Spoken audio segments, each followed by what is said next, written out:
Everyone, hope everything is going well. You guys and gals know that drill. Smash that like button, subscribe if you haven't, and comment down below. Follow me on Instagram at AIH_sports. Follow me on my finance channel at AIH Finance. Okay, so people have asked me to do a video on Collectable and how the CEO resigned, Ezra Levine, and it's just quite interesting how everything has changed from a couple of years ago. If you remember 2 years ago, many articles discussed this Collectable app, and there were offers or buyout offers, and you could just pretty much trade these cards. That's how it's presented as stocks. Obviously, you can't compare sports cards to stocks, but this was how it was marketed to people, right?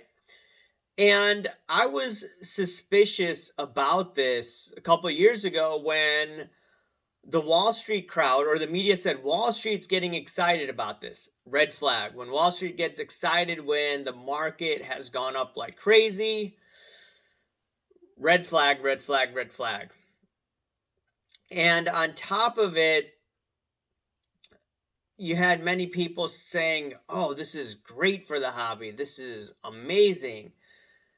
And me thinking, hey, look, if you don't own it, you don't hold it. That was my problem with fractionals. And actually, I was talking to my buddy Don about this in 2019, and he suggested to me, hey, you should try coming up with some sort of fractional company. And I'm like, hey, man, I don't have enough funds and I don't really know too much about this.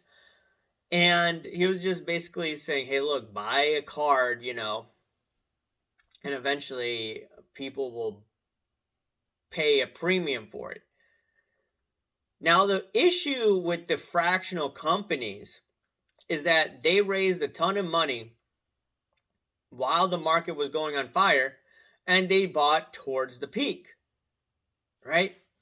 And a lot of these guys, which is quite interesting, people with money didn't realize, hey, look, if the market's being pumped up by the Fed and by easy money, eventually, once things turn back to normal and the stimulus runs out, the whole thing is going to come tumbling down like we're seeing today. And now, if they had bought the collectibles in 2018, 2017, okay, that makes sense.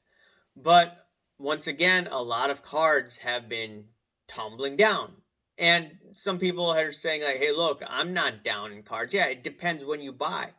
Most of the heavy price action or most of the volume was when these cards were going up like crazy. That's the issue here.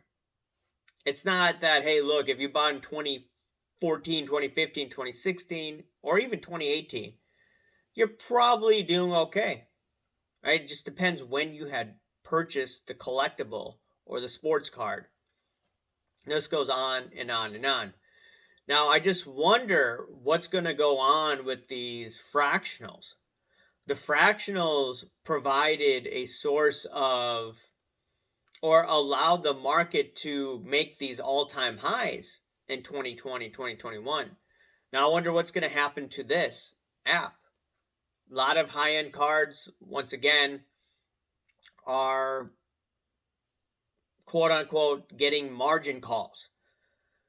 But, I do expect to spike up, like I've said, but then the resumption to the downside again.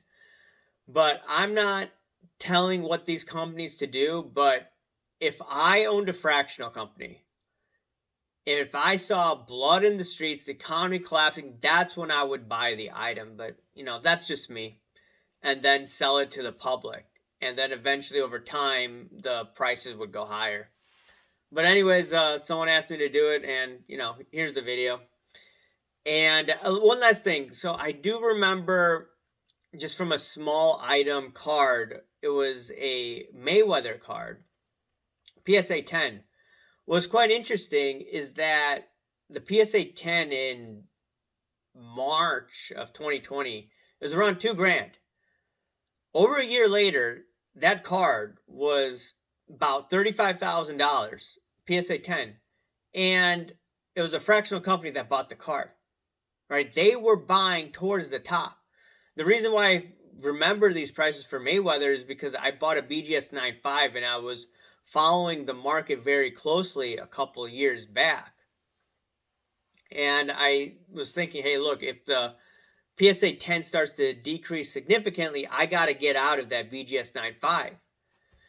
And yeah, it's just quite interesting that, hey, a card could 17x basically in a span of a year with the help of, you could say, dumb money from these private equity companies. They give it to these companies, no offense, to buy towards the top. PMGs, Marvel PMGs, right? Same exact thing, same exact pattern. Now I just wonder where that liquidity is going to come in to get these markets to go back higher. We shall see which companies end up doing that. All right, guys and gals, let me know what you think. Remember, smash that like button, subscribe if you haven't, comment down below. Thank you. Bye.